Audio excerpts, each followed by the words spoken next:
اب آتے ہیں آج کے ذوق سخن کی جانب۔ کل سے بہت سارے لوگوں نے مجھے میسج کر کے یہ کہا کہ آپ نے اس سیریز کا نام ذوق سخن رکھ دیا ہے، اور آپ نے نہ تو ذوق کا مطلب واضح کیا ہے، نہ ہی سخن کا مطلب واضح کیا ہے، اور نہ ہی اس مرکب کا مطلب واضح کیا ہے۔ تو آج ہم کوشش کریں گے کہ ان دونوں الفاظ کے مطلب میں آپ کو بتا سکوں، اور یہ بھی کہ یہ شاعری میں یا کسی بھی اور طریقے سے ہماری عام روزمرہ زبان میں یوز ہوتے ہیں یا نہیں، اور اگر ہوتے ہیں تو کس طریقے سے ان کا استعمال کیا جا سکتا ہے۔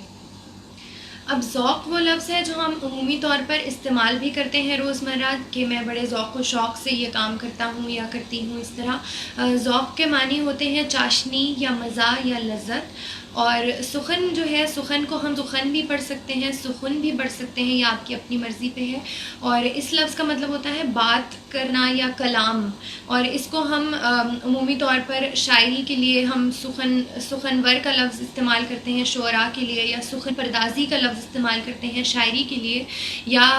بعض اوقات ہم جب کوئی بھی تقریر سے پہلے بولتے ہیں کہ جی میرا موضوع سخن یہ ہے، تو اس کا بھی یہی مطلب ہوتا ہے کہ آج میری تقریر کا یا میری بات کا موضوع یہ ہونے والا ہے۔ سوچتا ہوں کہ اس کی یاد آخر اب کسے رات بھر جگاتی ہے،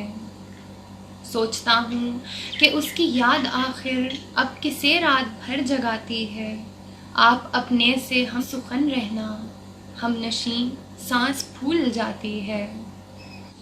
بد ذوق ہے فریاد سے وہ ذوق ہے رنجور، اردو معلی کے نہ ماتم سے رہیں دور، تلقین سرے قبر پڑھیں مومن مغفور، فریاد دل غالب مرحوم سے نکلے، اردو کا جنازہ ہے ذرا دھوم سے نکلے۔